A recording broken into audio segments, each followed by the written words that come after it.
All right, essay 3, thesis statements. Let's talk about it.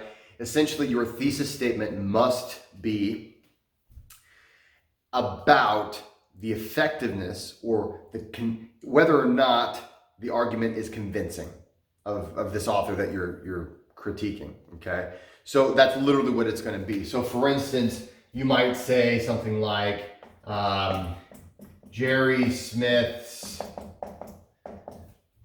argument in his article, the sweet spot,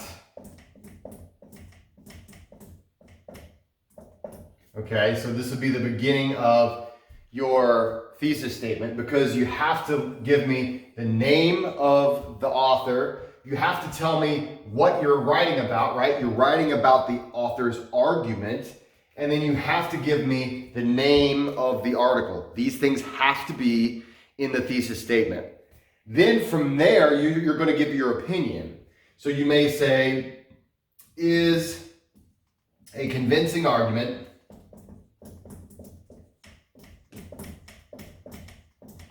okay? Now right there, is a real real basic thesis statement. That's just a real super basic one.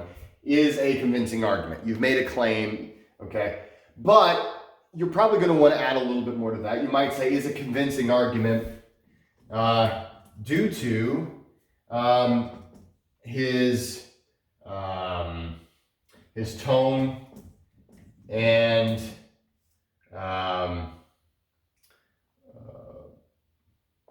you might even say evidence.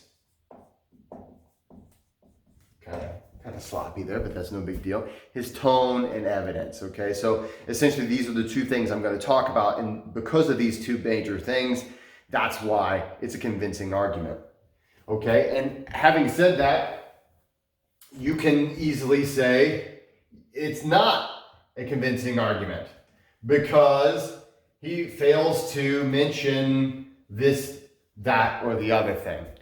Essentially, what we're trying to do is we're making a claim, he is not, right? We could say it is a convincing argument. We can say it is not a convincing argument. We can say it is a strong argument. We can say it is a weak argument. Essentially, we're making a claim on the strength or the weakness of the argument. And essentially, that is the whole point of this essay. You are going to back that thesis statement up with the analysis that you give in the rest of the essay. And so every paragraph in the essay should have something to do with why this is true, except for, of course, the summary. And the summary is essentially just there to provide your reader with an account of what is said in the article. So, having said that, you always want to make sure to have the name of the author and the title of the article. Notice the title of the article is in quotation marks because we always do that in MLA format. And essentially, this is what we're doing. We're saying Jerry Smith's argument in his article, the sweet spot is convincing, is not convincing, is weak, is strong, because, okay? And whatever claim you make here is what you're going to prove in the paragraphs of your essays. All right, guys, there is thesis statements for essay 3. Go ahead and get started.